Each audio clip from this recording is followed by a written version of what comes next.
Hello students, welcome to my channel math solution by Baljeet sir. मैं बलजीत सैनी आज आपके सामने फिर हाजिर हूँ एक नई वीडियो लेकर।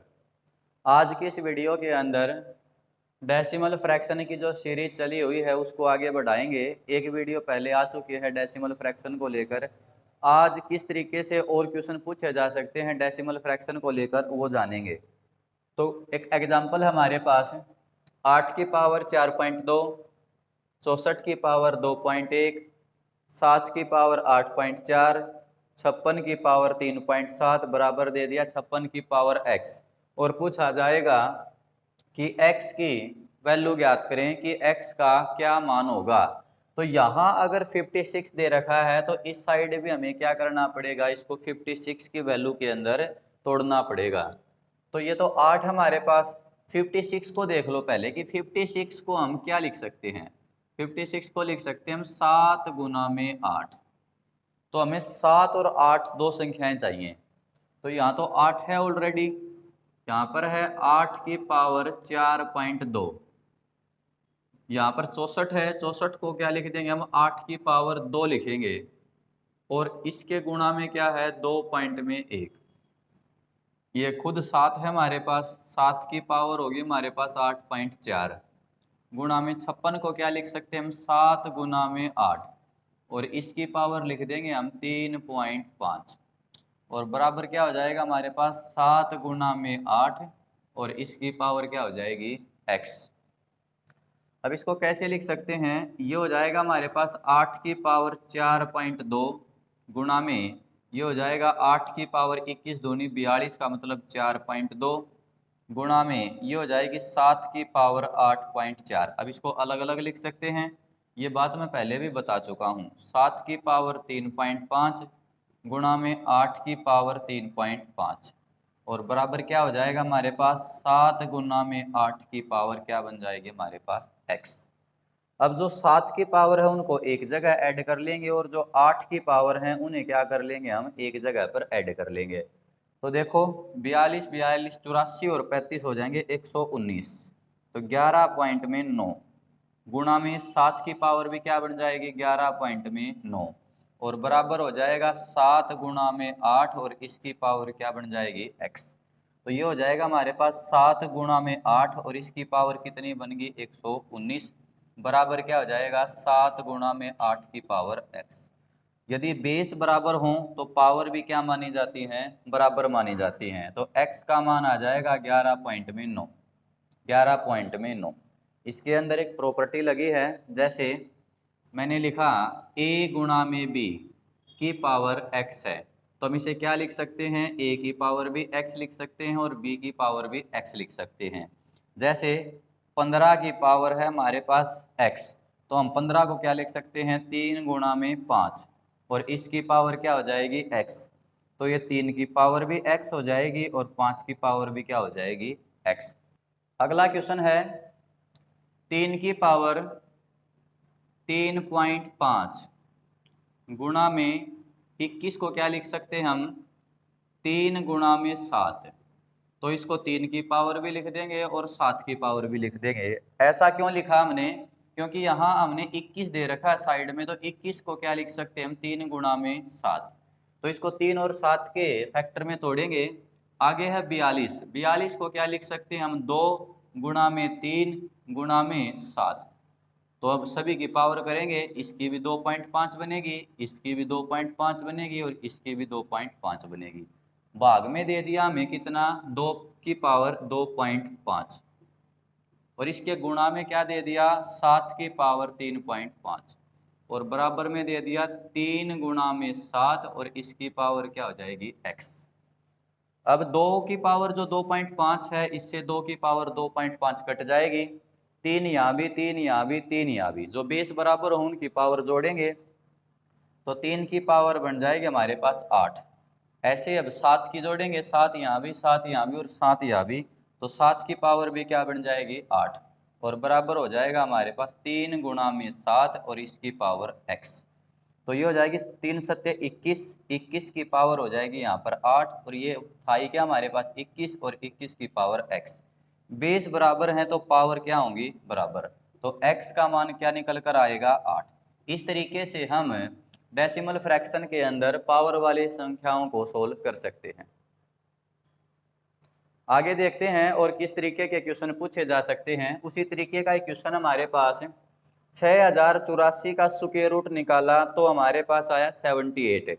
अब यहाँ भी हर जगह 6084 है, परंतु प्रत्येक में पॉइंट लगा रखा है। तो याद रखेंगे आप, जब हमें स्क्वायर रूट निकालना हो, जब हमें स्क्वायर रूट निकालना हो तो दो डिजिट की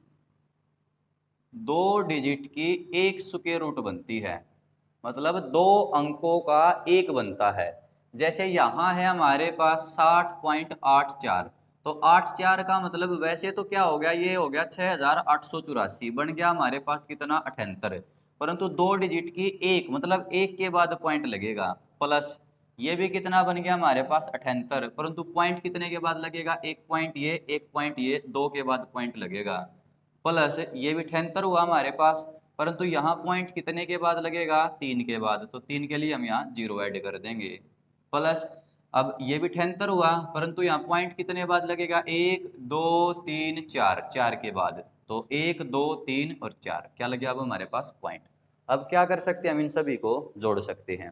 कैसे जोड़ेंगे, ये हो गया हमारे पास 7.8, ये हो जाएगा 0.78, ये हो जाएगा 0.78 और ये हो जाएगा 0.078। अब इन सभी को हम जोड़ते हैं, तो यहाँ हुआ 8, 8 और 7 15, 15 और 1 16, असल लगेगी 1, और 15 और 1 16, फिर लगेगी असल 1, और 7 और 1 कितना बन जाएगा 8। फिर जोड़ते हैं, 8 का 8, 8 और 7 15, असल 1, 15 और 1 16, असल 1 16, और सॉरी हमारे पास यही से जोड़े थे 7 और 1 8, हाँ बिल्कुल सही है। इस तरीके से आप ऐसे क्वेश्चनों को निकाल सकते हैं। अगला क्वेश्चन देखते हैं, 47.2506 बराबर है 4a plus 7/b plus 2c plus 5/d plus 6e को सोल्व करें। और यहाँ दे रखा है 5a plus 3b plus 6c plus d plus 3e बराबर क्या आएगा।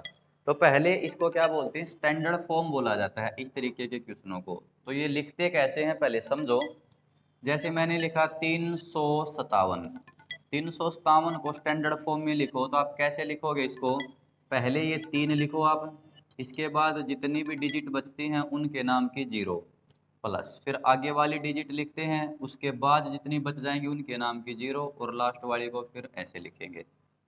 जैसे एक और लिखता हूँ मैं, 14,562 इसे लिखना है, तो पहले पहला लिखो, उसके बाद वालों के नाम के लिए क्या लगाएंगे हम 0, तो 4 0 लगेंगे यहाँ पर। इसके बाद नेक्स्ट संख्या अंक लिखेंगे 4, और इसके 0 कितनी लगेंगी 3। इसके बाद लिखेंगे हम कितना 5, 0 कितनी लगेंगी 2, 6 के बाद 1, और ये खुद हो जाएगा 2। परंतु अगर स्टैंडर्ड फॉर्म में पॉइंट आना शुरू हो जाए, जैसे मैंने लिखा 62 पॉइंट में 5, तो इसको कैसे लिखेंगे, ये हो जाएगा 60 और प्लस में 2, प्लस पॉइंट के बाद वाली संख्या क्या जो 10 मतलब की जो 0 होगी वो नीचे आती है, तो ये हो जाएगा 5, ये एक पहला अंक है तो 1 0। अगर मान लो ये ऐसे होता 162.57, तो इसको हम कैसे लिखेंगे, इसको लिखेंगे 100 प्लस 60 प्लस 2 प्लस 5/10 प्लस 7/100। इस तरीके से हम स्टैंडर्ड फॉर्म को एक्सप्लेन करते हैं। तो इसी तरीके से ये क्वेश्चन निकलेगा, तो पहले यहाँ हम A B C D E के मान निकालेंगे, किस तरीके से हम इनके मान निकाल सकते हैं देखेंगे। सबसे पहले हम इसको कैसे लिख सकते हैं, इसको लिखेंगे हम 40 प्लस 47 प्लस 2 भाग में 10 प्लस 5 भाग में 100 प्लस 0 को लिखो चाहे मत लिखो कोई फ़र्क नहीं पड़ता। आगे हो जाएगा 6 भाग में 4 के चौथा अंक है तो 4 0 लगेंगी, और अब बराबर में क्या आ जाएगा 4a। तो ये तो हमारे पास मान है 4a का, ये है हमारे पास 7/b का, ये मान है हमारे पास 2c का, और नेक्स्ट मान है हमारे पास 5d का, और नेक्स्ट हमारे पास 6e का। अब सभी को एक दूसरे के इक्वल रख के इनका मान निकालेंगे। 4a के बराबर मैंने 40 रखा तो a का मान निकल कर आएगा 10, क्लियर। इसके बाद 7b 7 b के बराबर रखेंगे हम, 7 और b का मान निकालेंगे, ये इससे कट जाएगा, तो b का मान निकाल कर क्या आया 1। अब रखेंगे हम 2c बराबर है 2 भाग में कितना हो जाएगा 10, 2 से 2 कट गया, तो c का मान आ जाएगा, 1 के बाद पॉइंट लगाएंगे तो 0.1, ये निकला है हमारे पास c का। अब निकालेंगे हम d का, तो भाई हो जाएगा हमारे पास 5d भाग में 5 भाग में 100, 5 से 5 कटा, तो d का मान क्या निकल कर आया यहाँ से 100। अब निकालेंगे 6e बराबर है 6 भाग में 10,000, 6 से 6 कट जाएगा, तो e का मान आएगा कितने के बाद पॉइंट, 4 के बाद पॉइंट, 1 2 3 4, यहाँ लग जाएगा पॉइंट। अब सभी के मान हो गए, अब यहाँ सभी की क्या करेंगे बारी बारी से मल्टीप्लाई। 5 की 10 से करता हूँ मैं, क्योंकि a का मान 10 आया, तो क्या बन जाएगा 50, आगे कुछ भी पॉइंट लगा दो।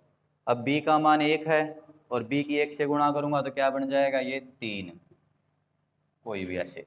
इसके बाद c का मान है, तो यहाँ इसकी अगर गुणा करेंगे तो 0.6 बन जाएगा, तो ये हो गया हमारे पास 0.6।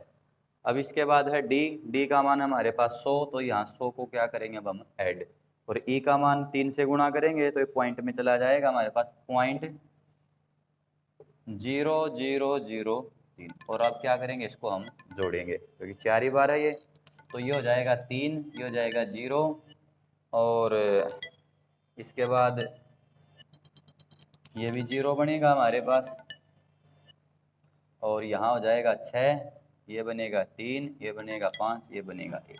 तो इस क्वेश्चन का जवाब होगा 153.6003, ये भी 0 है, 003। इस तरीके से आप इस क्वेश्चन को निकाल सकते हैं। आगे देखते हैं और किस तरीके के क्वेश्चन डेसिमल फ्रैक्शन को लेकर पूछे जाएंगे।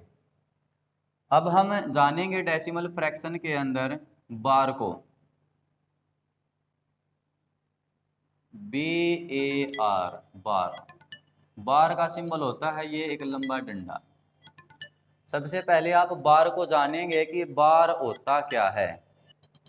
जैसे यहाँ मैं एक संख्या लिखता हूँ, 10 को अगर मैं 3 से भाग दूं तो क्या जवाब आएगा। आप कहोगे कि सर 3 तिया 9 बचेगा 1, 10 बन जाएगा, 3 तिया 9, 3 तिया 9, 3 तिया 9, 3 तिया 9, 3 तिया 9, ये ऐसे ही चलता जाएगा।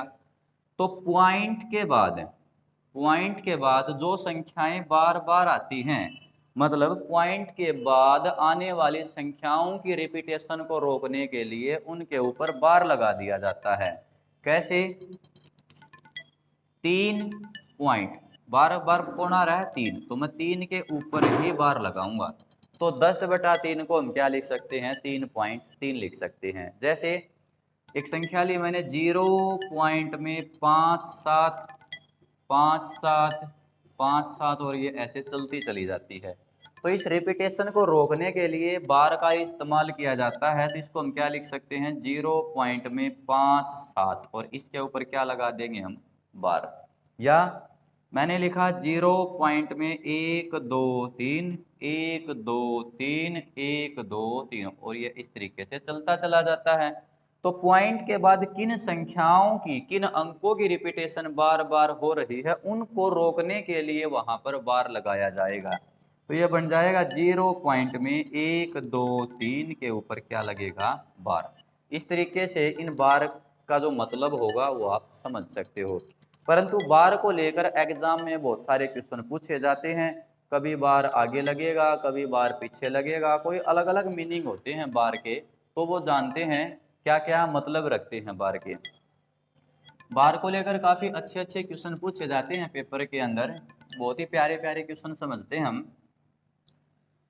सबसे पहला तरीका बार को लेकर, जैसे मैंने लिखा 0 पॉइंट में 5 के ऊपर बार, मैंने लिखा 0.6 के ऊपर बार, 0 पॉइंट में 7 के ऊपर बार, 0 पॉइंट में 9 के ऊपर बार। तो बार क्या कहता है, यदि पॉइंट के बाद जितनी भी संख्याओं के ऊपर बार लगा है उनके नाम के उतने ही नो नीचे आएंगे, उतने ही नो क्या आएंगे नीचे आएंगे। जैसे अगर ये संख्या हमारे पास ऐसी होती, इस तरीके से, तो फिर आप इसको अलग तरीके से सोल्व करते। तो यहाँ इसको हम क्या लिख सकते हैं, पॉइंट के बाद वाली संख्या को लिखेंगे सेम, और एक संख्या के ऊपर बार है, एक अंक के ऊपर बार है, तो 1 9। यहाँ इसको हम लिख देंगे 6/9, इसको लिख देंगे हम 7 भाग में 9, और इसको लिख देंगे हम 9 भाग में 9, 9 भाग में 9। मतलब पॉइंट वाली संख्या तो लिखनी है सेम टू सेम, और जितनी भी अंकों के ऊपर बार होगा उतने ही क्या होंगे, भाग में 9 आते हैं। जैसे यहाँ है, यहाँ 55 को तो लिखेंगे सेम, और दो संख्याओं दो अंकों के ऊपर बार है तो 2 बार 9। 66 को लिखेंगे सेम, परंतु दो अंकों के ऊपर है तो 2 9। 77 को लिखेंगे सेम, दो अंकों के ऊपर है तो 2 बार 9। 88 को लिखेंगे सेम, दो संख्याओं के ऊपर है तो 2 बार 9। इस तरीके से आप इन क्वेश्चनों को सोल्व कर सकते हैं। परंतु जरूरी तो नहीं है कि पॉइंट के बाद सभी अंकों के ऊपर बार मिले, तो कुछों के ऊपर हो सकता है, कुछों के ऊपर ना भी हो। तो उसको कैसे सोल्व करेंगे देखते हैं। जैसे हमने लिया 0.257, यहाँ सिर्फ 5 और 7 के ऊपर बार है। एक संख्या लेता हूं मैं 0.321, यहाँ 1 के ऊपर ही बार है। एक लेते हैं हम 0.4973, यहाँ 9 7 और 3 के ऊपर बार है। तो इन तीनों संख्याओं के ऊपर जो बार की जो वैल्यू है वो एक फिक्स अंक पर काम करेगी। तो क्या करना होता है, पॉइंट के बाद वाली जो संख्या होगी, पॉइंट के बाद संख्या बनी 257, इसको तो लिखेंगे हम सेम। जिस भी संख्या के ऊपर बार नहीं है वो कम करनी होती है। फिर बताता हूं मैं, यहाँ 2 के ऊपर बार नहीं है तो ये 2 क्या हो जाएगा, इसमें से कम। भाग में जिन संख्याओं के ऊपर बार है उनके नाम के लगते हैं उतने ही 9, और जिन संख्याओं के ऊपर बार नहीं है उतनी ही लगती हैं 0। तो अब 257 में से 2 घटाऊंगा तो 255, और भाग में रह जाएगा 990। अगर ये कटता है, सिंपलीफाई होता है, तो इसको सिंपलीफाई करेंगे आप। जैसे यहाँ क्या हुआ, हमारे पास 321, परंतु 32 के ऊपर तो बार नहीं है, जिसके ऊपर बार नहीं वो घटेगा। तो 32 को तो हम क्या कर देंगे, यहाँ घटा देंगे। बार 1 के ऊपर है तो 1 बार 9, और 2 के ऊपर नहीं है तो 2 0। अब 321 में से हम 32 को क्या कर देंगे, घटा देंगे। तो हमारे पास बचेगा क्या, 11 में से 2 जाएंगे तो 9, यहाँ बचेगा 11 में से 3 जाएंगे 8, और यहाँ रह जाएगा 2, और भाग में क्या बचा हमारे पास 900। तो इस तरीके से आप बार वाली संख्याओं को सोल्व कर पाओगे। आगे वाला देखते हैं। संख्या तो है 4973, 4 के ऊपर बार नहीं है तो 4 घट जाएगा, और जिस संख्याओं के ऊपर बार है उनके नाम का क्या लगेगा, 9। 3 के ऊपर बार है तो 3 9, और जिसके ऊपर बार नहीं है उसके नाम की 0। तो ये जाएगा 4969, और भाग में 9990।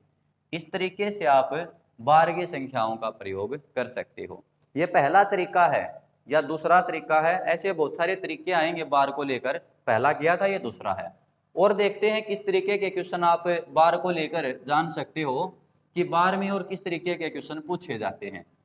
इन दोनों क्वेश्चनों के अंदर तो बार के बाद जो अंक या संख्या आ रही थी वो तो क्या है, हमारे पास सिंगल में थी, परंतु पॉइंट से पहले कोई संख्या नहीं थी। अभी देखो कैसे, जैसे मैंने लिखा 4.72 के ऊपर बार, मैंने लिखा 6.921 के ऊपर बार, आगे लिखता हूँ 7.71 के ऊपर बार। इस तरीके से भी संख्याएं आ सकती हैं। तो इनमें क्या करना होता है, इनको सोल्व करेंगे। सिर्फ क्या है मैं बताता हूँ आपको एक बात। देखो मैंने लिखा 5 सही 1/2, तो मैं इसको ऐसे भी लिख सकता हूँ 5 प्लस में 1/2। 5 सही, सही मतलब यहाँ जो सही आता है उसके लिए हम प्लस का यूज करते हैं। या कोई संख्या हमारे पास ऐसे है 5.2, तो मैं इसको ऐसे भी लिख सकता हूँ 5 प्लस में 0.2। लिख सकते हैं, नहीं लिख सकते, लिख सकते हैं। तो इसी तरीके से इनको यूज करेंगे हम, ध्यान दें। इसको कैसे लिख सकते हैं हम, 4 प्लस में ये हो जाएगा हमारे पास 72, दोनों के ऊपर बार है तो कितने आएंगे हमारे पास दोनों के आएंगे। अब ये कटता है तो काट सकते हो, मैं इसको काटता हूँ 9 से, 9 अट्ठे 12, 9 पे क्या आ जाएगा यहाँ 11, 11 तो इसको लिख क्या सकते हैं 4 सही 8 बटे 11। तो इस संख्या को हम इस तरीके से लिख सकते हैं। ऐसे इसको देखो 6 प्लस में ये हो जाएगा 92, 9 के ऊपर बार नहीं है तो ये कम हो जाएगा, 2 के ऊपर है 2 एक संख्या तो 1 9, 1 के ऊपर बार नहीं है तो हमारे पास क्या बनेगा 1 0। तो ये हो जाएगा 6 प्लस में कितना बचेगा ये हमारे पास 83 भाग में 90। अब इसको मैं क्या लिख सकता हूँ 6 सही 93 भाग में 90। और इसको तोड़ोगे तो ये 3 से भी कट रहा है यहाँ पर, सॉरी 93 नहीं आएगा 83 आएगा यहाँ पर 83। इस तरीके से आप इस क्वेश्चन को कर सकते हो। ऐसे ही आगे वाले को कर सकते हो, ये हो जाएगा 7 प्लस में 77 भाग में 99, आगे नहीं कट रहा तो 7 सही 77 भाग में 99। इस तरीके से आप बार की संख्याओं को यूज में ला सकते हो। परंतु अगर बार यहाँ पॉइंट के बाद वाली संख्याओं के बजाय अगर पहले आना शुरू हो जाए तो क्या करेंगे, बार गुणा में भी दिया जा सकता है, भाग में भी दिया जा सकता है। कैसे, देखो पहले गुणा वाले को सीखते हैं हम कि भाई गुणा के अंदर जो बार की जो संख्या होती है वो किस तरीके से दी जा सकती है। जैसे 4 पॉइंट में 2 के ऊपर बार गुणा में 1.03 के दोनों के ऊपर बार। ये क्वेश्चन हमारे पास, तो इसको कैसे सोल्व करेंगे, तरीका वही लगाएंगे। तो ये क्या बन जाएगा, पहले इसको सोल्व करो, ये हो जाएगा 4 प्लस में इसको लिख सकते हैं हम 2/9। तो ये क्या हो जाएगा हमारे पास 4 निम्मा 36, 36 और 2 कितने बन जाएंगे, ये बन गए हमारे पास 38। क्या मैं इसको 38/9 लिख सकता हूँ, नहीं लिख सकता, लिख सकते हैं। ये हो जाएगा गुणा, इसको क्या लिख सकते हैं हम 1 प्लस में ये हो जाएगा 3 और 2 संख्याओं के ऊपर बार है तो क्या आ जाएगा, दोनों के 3 से काटेंगे तो 1/33। तो क्या बनेगा 33 एकम 33 और 1 हो जाएगा 34 भाग में 33। अब इसको आगे आप गुणा कर सकते हो, जो आंसर आएगा वो आपका निकल आएगा। इस तरीके से हम क्या कर सकते हैं, जो गुणा की जो संख्याएं हैं उन संख्याओं से हम बार निकाल सकते हैं। इन बातों को आप अच्छे से ध्यान में रखेंगे। अब आगे देखते हैं कि बार की जो संख्याएं हैं वो भाग में भी आ सकती हैं। जैसे मैंने लिखा 0.12 इसके ऊपर बार और भाग में लिख दिया मैंने 0.24 के ऊपर बार। तो यहाँ भी 2 के बाद बार है, यहाँ भी 2 के बाद में बार है, तो बार यहाँ से क्या हो जाएगा, कैंसिल हो जाएगा। तो 12 एकम 12 और 12 दूनी 24। तो जवाब क्या आएगा 1/2। इस तरीके से आप बार की संख्याओं को यूज में कर सकते हो भाग के अंदर। आगे देखते हैं, यदि बार की संख्याएं अलग तरीके से देना शुरू कर दे, जैसे मैंने लिखा 5 के ऊपर बार प्लस में 7 2 पॉइंट में, मैंने लिखा या 4 के ऊपर बार पॉइंट में लिख दिया मैंने यहाँ पर दोनों के ऊपर बार, इस तरीके से। तो इसको कैसे सोल्व करेंगे, तो एक बात याद रखेंगे प्यारे बच्चों, एक संख्या लिखी मैंने माइनस का 4 पॉइंट में 2 9, तो मैं इसको ऐसे भी लिख सकता हूँ, मैंने लिखी माइनस की 3.14, तो मैं इसको 3 के ऊपर बार लगाकर ऐसे भी लिख सकता हूँ। मतलब माइनस का निशान पहले वाली संख्या के ऊपर बार में चला जाता है। तो इसको भी ऐसे यूज करेंगे, तो इसको लिखूंगा मैं माइनस का 5 प्लस में 0.72, यहाँ इसको क्या लिखेंगे माइनस का 4 प्लस में पॉइंट में 2 9। अब ये माइनस की संख्या, ये माइनस की संख्या, तो माइनस के 5 और माइनस के 4 कितने हो जाएंगे, माइनस के 9 प्लस में 72 में अगर मैं 29 जोड़ता हूँ, 72 में अगर हम 29 जोड़ेंगे तो बन कितने जाएंगे हमारे पास 9 और 2 11 का 81 लगेगी 1 9 और 1 10, कितना बना 101, मतलब 1 के बाद पॉइंट, ये बन गया, सॉरी 2 के बाद पॉइंट लगेगा तो यहाँ आएगा ये पॉइंट। अब ये हो गया हमारे पास 9 प्लस में इसको लिख सकते हैं हम 1.01। तो अब ये हमारे पास यहाँ भी हम प्लस का निशान लगा सकते हैं और यहाँ पॉइंट। अब 9 में से 1 जाएगा तो बचा क्या माइनस का 8 और प्लस में 0.01, तो इसको क्या लिख सकते हैं माइनस के 8.01, और ये माइनस का निशान ऊपर चला जाएगा तो ये बार में कन्वर्ट हो जाएगा। तो बन क्या गया हमारे पास 8 के ऊपर बार और पॉइंट में 0.1। इस तरीके से आप इन क्वेश्चनों को सोल्व कर सकते हो। अप्रोच भी अप्लाई कर सकते हो यहाँ पर, कैसे देखते हैं।